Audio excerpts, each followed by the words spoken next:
Kita ada juga yang udah nikah tuh dia sama bapaknya tuh itu udah disiapin, sedangkan Betul. kami yang para perintis gimana? Baik. Termasuk ini kan lagi rame Persib juara. Oh iya betul betul. Oh, 4 kali. saya juga Buat bintang. termasuk yang apa sih semi pasif dan semi mendukung ya. Iya ya.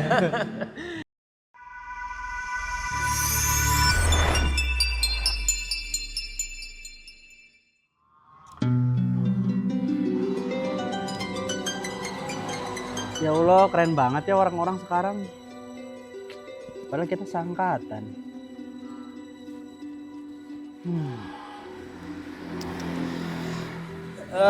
Ngopi Kak? Oh Bismillah. ya, aduh sama udah nyiapin juga, alhamdulillah. Oh, udah. Aduh, Kenapa nih kayak bingung gitu? ini gimana ya? Lagi lihat media sosial biasa. Cuman story teman-teman banyak banget gitu teman-teman yang udah sukses gitu. Balas usia gitu. Udah ada yang nikah lah, udah ada yang dapat pekerjaan, ketemu pemerintah, ketemu banyak hal lah. Tapi maksudnya kenapa gitu orang-orang teh banyak-banyak haus akan validasi gitu. Enggak sih, ini mah kayaknya SK aja sih ya, kayaknya yang iri ya. Kayaknya iri ya. Cuman apa sih yang ngebikin orang-orang tuh haus validasi gitu sama orang lain gitu. Terutama buat nyimpan di media sosialnya gitu. Jangan terlalu banyak ngeliatin pencapaian orang Kak. Iya sih. Karena kan setiap orang punya jalannya masing-masing. Track recordnya. Meskipun validasi itu memang pengakuan dari orang lain itu memang salah satu kebutuhan manusia sih. Memang nggak bisa dipungkiri. Namanya manusia butuh pengakuan dari orang lain. Tapi kalau dipikir-pikir ada nggak sih kayak bahayanya gitu kalau misalnya kita tuh lebih banyak dikendalikan oleh pengakuan oleh orang gitu ketimbang oleh Allah gitu maksudnya. Iya. Jadi gini. Tadi kalau kita baca dalam Al-Quran ya, bahkan dalam hadis Nabi ataupun sejarah para Nabi dan Rasul, memang tidak dipungkiri pengaruh lingkungan sekitar ataupun keberadaan orang-orang terdekat itu bagian dari sesuatu yang sangat dihargai gitu. Ya.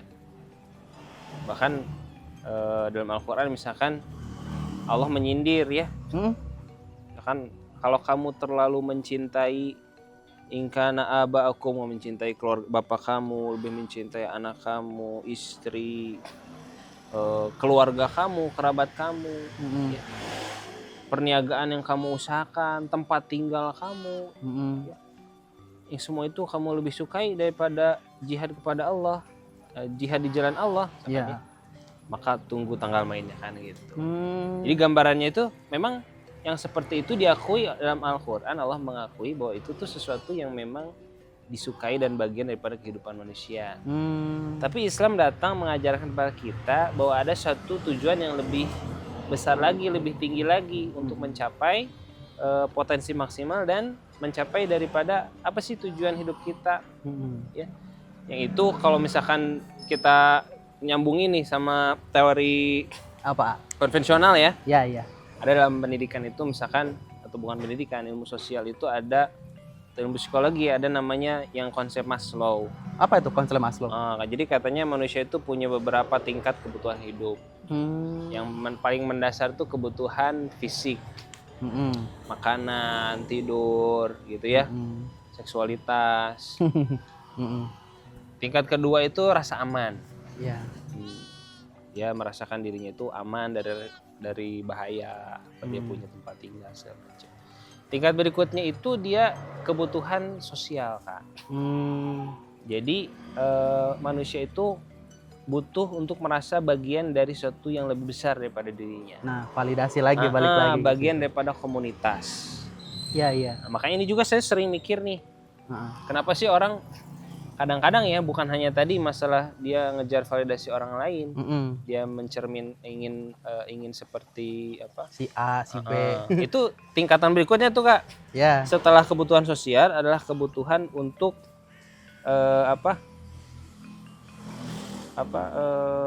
self aware, butuh penghargaan. Ya. Jadi bukan hanya mereka itu butuh cinta, butuh disayangi, tapi juga butuh dipandang sebagai sesuatu yang berharga, yang Jadi- dihargai.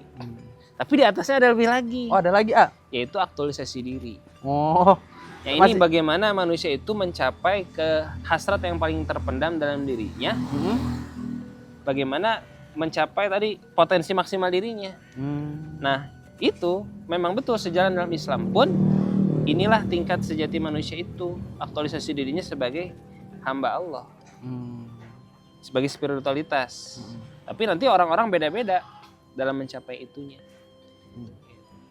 Jadi kalau dibilang-bilang sih validasi itu bukan sebuah kekurangan, tapi bisa jadi kebutuhan dasar juga ya, Ayah. Betul, kebutuhan. Tapi, nah di sini Islam itu senantiasa mengajarkan untuk pertengahan. Jadi nggak berlebihan atau yang ya takutnya kan kalau misalnya validasi kan bisa berlebihan atau menjerumuskan gitu sih, ah. Takut. Betul. Jadi pertengahan, dan kalau kita divalidasi oleh orang tuh kan berarti kan dipuji, Iya. diakui, atau dihargai. Iya. Sekarang kan pertanyaannya standarnya apa? Iya. Kamu dihargai sama komunitas penjahat? Enggak. Dihargai juga kan? Oh iya, iya. Tapi bukan Dengan asal menjahatnya kan. misalkan ya, Iya, iya. dihargai oleh komunitas geng, misalkan geng begal. Iya, iya. Apakah kamu sama dengan orang yang misalkan dihargai di komunitas apa misalkan pengajian ya. atau apa, atau komunitas dagang? Yang positif ya. Kan masing-masing punya standarnya masing-masing. Mm-mm. Sekarang orang ingin dihargai dan divalidasi berdasarkan standar apa? Nah, Allah Subhanahu wa taala mengajarkan kepada kita bahwa standar yang tadi itu, kalau kita mengikuti standar manusia, itu sesuatu yang akan berubah-ubah. Ya. Kamu sekarang dipuji karena kamu punya jabatan, kan jabatan bisa hilang. Iya. Kamu dipuji dengan harta kekayaan akan hilang. Iya. Makanya Allah itu memiliki standar yang paling adil. Allah tidak memandang kamu dari status, dari tampan dan tidak tampannya. Kan orang banyak yang dihargai karena tampangnya kan? Iya, betul. Good looking. Ya betul, itu fakta ya, bahwa terutama kaum perempuan gitu ya, Wah. yang memiliki penampilan lebih menarik itu jauh lebih diperlakukan lebih istimewa dibandingkan yang biasa aja misalkan ya. Nah, Allah itu datang mengajarkan kepada manusia bahwa takaran yang seperti itu takaran yang salah. Takaran Allah itu adalah innallaha la yanzuru ila suwarikum wala ila ajsamikum. Allah tidak melihat rupa, tidak melihat tubuh, tapi melihat kepada hati. Masya Allah. Apa yang ada dalam hati? Inna akramakum indallahi atqakum. Yang paling mulia di sisi Allah adalah yang paling bertakwa. Semua orang bisa jadi bertakwa, baik itu yang paling miskin, Iya. sampai yang paling kaya bisa jadi bertakwa. Orang yang paling sehat dengan orang yang paling banyak penyakit bisa jadi takwa. Orang yang paling cakep dengan orang yang paling Iya, bisa yang jadi takwa. sederhana. Gitu. Jadi itulah takaran yang paling adil. Kalau rezeki, Allah mengatakan Allah melapangkan rezeki bagi siapa yang Allah kehendaki, dan Allah menyempitkan rezeki bagi siapa yang menghendaki. Jadi nggak adil dong kalau kita menentukan prestasi seseorang dan kedudukan mulia rendahnya Hanya dari karena- luasnya rezeki. Padahal itu kan segimana Allah beri. Dan studi membuktikan, silakan Azka searching, cari-cari penelitian, bahwa kebanyakan orang yang kaya banget itu bukan betul-betul karena kemampuannya, Tapi karena faktor luck. karena hoki ya. Iya, Karena karena memang keberuntungan. Iya, betul. Dia punya koneksi, dia punya relasi, dia tiba-tiba ini. Kebanyakan. Ya. Tapi yang kayak gitu udah termasuk yang diatur oleh Allah. Iya, betul. Tapi ini tidak menafikan kerja keras ya. Iya. Kerja keras harus. Iya, Dan itu diperintahkan dan sangat dianjurkan dalam Islam. Rezeki yang paling baik itu adalah nafkah yang paling baik itu yang dihasilkan oleh kerja tangan sendiri. Gitu kata Rasulullah SAW. Gitu ya. Jadi yang penting kita berusaha. Itu yang paling baik gitu ya. Tapi tadi bukan dari besar atau kecilnya, dari tadi kan Azka melihat ya, Ada yang udah nikah, ada yang udah dapat pekerjaan bagus, punya rumah, mobil. betul. Kan maksudnya ada juga yang udah nikah tuh dia sama bapaknya tuh dikasih, itu udah disiapin, sedangkan Betul. kami yang para perintis gimana? Jadi orang masih menganggap Iya, hidup itu seperti balapan gitu. iya. Pengen sekolah selesai duluan, Heeh. pengen ujian keluar duluan paling selesai, nikah duluan, jabatan paling duluan. Padahal kan nggak menjamin yang duluan itu yang paling baik. Iya, iya. Ya. Banyak yang nikah duluan akhirnya malah nauzubillah cerai misalkan. Iya. Ya, atau rumah tangganya tidak sakinah. Nah, itu kan tidak lebih baik daripada misalkan ya pada waktunya yang tepat tapi misalkan Allah memberikan rumah tangga yang sakinah gitu ya, penuh dengan ketenangan segala macam. Nah gitu Kak, jadi kadang orang tuh berlomba-lomba dalam sesuatu yang sebenarnya bukan itu seharusnya fokus kita dalam berlomba. Baik. Termasuk ini kan lagi rame Persib juara nih. Oh iya, betul. 4 kali. Saya juga Bintang. termasuk yang apa sih semi pasif dan semi mendukung ya. Iya, iya. Semi mendukung karena dari kecil emang hidup di lingkungan Bandung, Botoh gitu jadi terbawa. Iya. Tapi semi pasif karena apa sih sebenarnya urgensinya bagi diri saya pribadi. Saya kadang memikirkan gitu ya, kenapa orang ada yang demikian mati-matiannya membela misalkan klub tertentu ya, sampai yang di luar negeri gitu ya. Apa sih sebenarnya yang orang-orang cari ya dengan dia mendukung suatu klub bola atau bahkan dia punya idol, Iya. ngedukung grup band tertentu atau apa sih grup K-pop tertentu gitu ya. Iya. Apa sih bagi dia gitu ya. Mungkin salah satu jawabannya adalah banyak faktornya sebenarnya ya. Tapi salah satunya tadi tuh Kak. Karena kesukaan fanatik. Bukan, dia ketika dia tuh merasa bagian daripada suatu kelompok komunitas. Oh iya, paham. Ketika sehingga dia merasa kemenangan klub itu adalah kemenangan dirinya karena dia sudah mengidentifikasi dirinya bagian daripada sesuatu itu. Itu adalah kebutuhan dia untuk terjalin kepada orang lain sebenarnya. Iya, betul. Meskipun dan juga alasan-alasan lain. Nah, sebenarnya Islam mengajarkan sesuatu nilai yang lebih besar daripada itu. Islam mengajar, ayolah kita jahidu fi sabilillah, ya. Berjihadlah, beramallah di jalan Allah. Tuh, mana yang lebih fantastis tuh.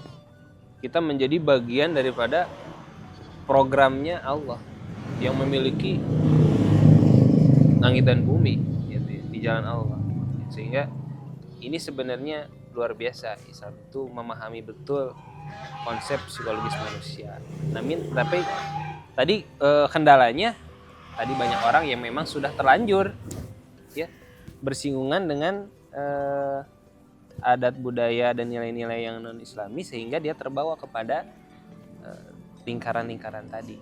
Maka Rasulullah mengajarkan kepada kita almar'u ala dini khalilihi. Seorang itu tergantung agama seorang itu tergantung lingkungannya, khalilihi.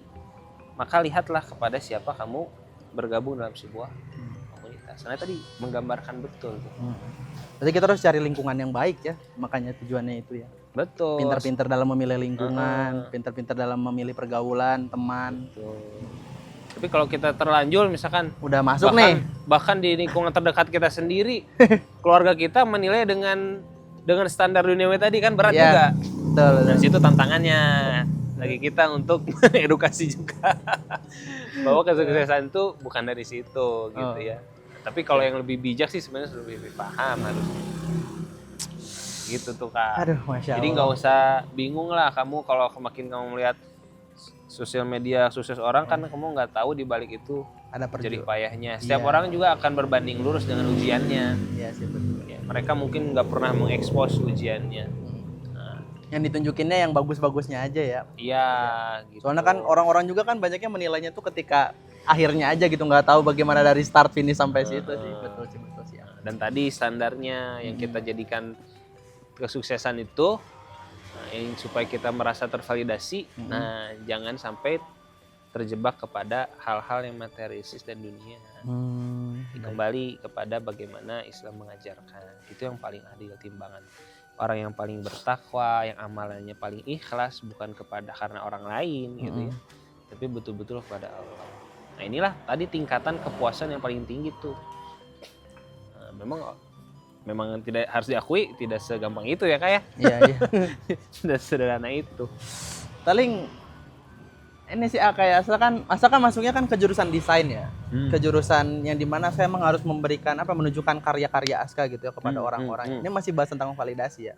Tadi itu gimana kita bukannya masih ada kaitannya sama validasi kepada orang lain, tapi ini bagaimana cara kita untuk menyeimbangkan niat. Misalnya nih, asalnya mau berkarya nih di media sosial gitu. Misalnya ada orang yang bikin konten kreator atau apa nih, tapi ya kayak apa, misalnya kita berkarya di media sosial tapi tetap menjaga niatnya tuh karena Allah gitu, maksudnya teh bukan karena kita ingin haus akan validasi orang lain gitu. Nah itu gimana tuh kira-kira? Betul kan. Nah ini bagaimana kita tetap menjaga idealisme ya, meskipun kita ingin mencari kesuksesan di tengah-tengah masyarakat. Iya. Ketika berdakwah pun kita kan sebenarnya ingin diterima gitu ya. Iya. Dan biasanya standar kesuksesan seseorang itu adalah dengan banyak dia diterima oleh orang-orang. Banyak orang kan menganggap gitu ya. Oh misalkan artis atau bahkan pendakwah yang semakin sukses itu yang semakin banyak jamaahnya, gitu kan? Kadang-kadang orang menilainya kan seperti itu. Iya. Padahal kan tidak seperti itu. Kadang-kadang orang yang paling banyak bisa jadi yang paling salah. Kalau kita baca coba banyak ayat-ayat Al-Quran, kalau kita melihat kata aksarun nas, kebanyakan manusia, itu justru kebanyakan menyimpang. Aksarun nas kafirun, sungguhnya kebanyakan manusia itu kafir. Kebanyakan manusia itu tidak suka kebaikan. Nah, jadi justru kita milih segmennya gitu kan. Pasti yang kita lakukan nih, kita misalkan buat konten yang baik, pasti akan ada. Ketika kita membuat konten yang berkualitas, pasti akan ada pasarnya, orang-orang yang memahami itu. Dan mungkin gak akan semua orang. Karena kalau kita ingin semua orang suka, gak akan mungkin. Gak mungkin semua orang ngasih like juga gitu. Gak mungkin. Kita aja di sini. Ada yang suka kopinya latte. Ada yang suka nggak pakai gula. Ada yang suka kopi. Gimana coba kalau kita mau pesen seragam kan nggak bisa. Nggak bisa. Gitu. Betul. Hanya kata para ulama, ridon nas goyatun la tudrok. Kalau kita ingin mengejar kepuasan seluruh manusia, itu adalah cita-cita yang mustahil. Jadi jangan fokus kepada itu. Tapi kita tadi kepada amal ikhlas aja kepada Allah Subhanahu wa taala. Kalau kita melakukan karena Allah, Allah yang akan menunjukkan jalannya. Insyaallah. Ya. Baiklah. Tadi kan yang membahas tentang amal yang terbaik, bagaimana kita harus ikhlas ya, Ayah. Kan kadang tuh gimana ya, agak susah ya kita tuh bisa memfokuskan diri kita untuk apa ya, keridho Allah sama pujian manusia gitu. Ya fokus sama ridho Allah sama pujian manusia. Nah kira-kira tuh ada nggak sih amalan atau misalnya doa yang bisa membantu kita tuh biar fokusnya tuh ke ridho Allah gitu, ketimbang sama apa ya, kita berharapnya sama pujian manusia gitu. Jadi ya kita harus banyak. Di antara zikir yang paling utama adalah kita mengucapkan la ilaha illallah. Tiada Tuhan selain Allah. Karena di antara makna ilah itu adalah yang paling disembah, yang paling dipuji, yang paling dilulukan. Gitu. Jadi kalau kita la ilaha illallah, tidak ada ilah yang paling dituju, ya, yang paling dijadikan tujuan hidup, yang paling dicari keridoannya selain Allah. Itu harus difahami itu ketika ilah illallah. Allahumma ini selalu ridhoka wal jannah, ya Allah aku memohon kepadamu keridoanmu gitu ya. Dan juga kita meminta kepada Allah supaya kita menjadi hamba Allah yang ikhlas. Di antaranya doa setelah wudu. Apa enggak doa setelah wudu? Apa tuh? Asyhadu alla ilaha illallah, asyhadu anna muhammadar rasulullah. Biasanya ditambahin lagi tuh. Allahumma ij'alni minat tawwabina waj'alni minal mutatahhirin waj'alni min ibadika sholihin. Harus banyak-banyak peroja.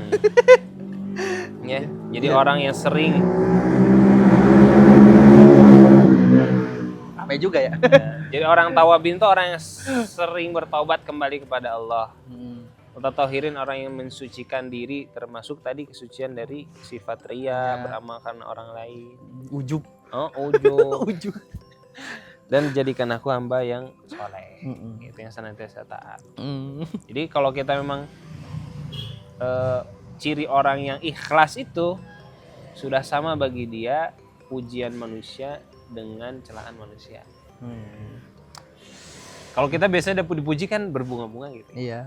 Kalau dihina, dijelek-jelekin orang, apalagi di hadapan orang biasanya panas gitu ya, terus sedih. Artinya itu tanda kita belum betul-betul ikhlas tuh. Kalau kita melakukan sesuatu ikhlas karena Allah, mau dipuji, mau dicaci, lempeng. Memang itu sesuatu yang tidak mudah, harus dilatih. Terus jadi tujuan tuh Kang. Oke deh, itu tadi. Jadi terakhir lah ya buat apa nanti? Mungkin yang tadi bisa jadi pesan aja lah buat teman-teman kali ya yang masih ngerasa ya kayak Aska berarti ya masih ngerasa kayak kurang dihargai. Saya juga Ya, sama, namanya merasa manusia ya, kadang-kadang ada iming-iming. Merasa kurang dihargai atau itu gimana biar apa ya biar tetap semangat gitu buat apa ya untuk berkarya atau berjuang gitu. Biar nggak terlalu terpengaruh sama itu, pesan aja sih terakhir. Kata-kata hari ini mungkin. Jadi kalau saya mau memberikan nasihat ya tentu saja sebagaimana nasihat Rasulullah. Pegang terus Al-Qur'an dan gambaran hidup Rasulullah yang tergambar di dalam hadis dan sunnah beliau. Ya, itu pedoman hidup kita. Jadi kalau kita ingin mencari jawaban dari setiap masalah kita, ingin selalu diingatkan ketika kita lalai, nggak boleh lepas dan jauh-jauh dari Quran. Ya, jadi baca bukan hanya ayat-ayatnya dalam bahasa Arab, tapi lihat maknanya Mendalam. ya. Coba baca tafsir, kajian ya. Baca Al-Quran itu bagian dari zikir loh, kan mengingatkan kita kepada Allah. Gitu. Jadi itu adalah ketika kita sholat kan baca Quran, ya ibadah-ibadah lain, ya itu. Dan ya kalau kita ikuti Quran disuruh begini ya kita ikut. Jadi tempatkan Al-Quran itu bukan seperti untuk kita cari kebahagiaan atau penghibur ketika sedih atau sebagai motivasi hidup, jangan. Oke. Tapi kita harus ketika menerima Al-Quran itu seperti seorang prajurit atau pegawai yang menunggu mandat dari majikannya, menunggu instruksi dari atasannya. Gimana sih yang Allah inginkan dari saya? Begini, oh, siap, lakukan. Gitu. Jadi dibacanya tuh memang saya tuh ingin tahu apa sih yang Allah inginkan dari saya tuh ingin lakukan. Nah dengan itu insya Allah akan menunjukkan jalan. Oke. Wah. Makasih banyak udah atas kata-katanya atau pesannya. Ya insya Allah lah nanti berarti saya juga harus kurang-kurangin lah buat ngelihat penyampaian orang lain dan fokus sama diri sendiri. Nah, tapi jangan lupa juga fokus sama ya mencari ridho Allah juga. Itu hiburan terbaik tuh. Jadi kalau orang kan nanti mungkin healing ya, cari healing dari yang lain. Itu cuma pengalihan aja. Masalah sebenarnya nggak tuntas tuh.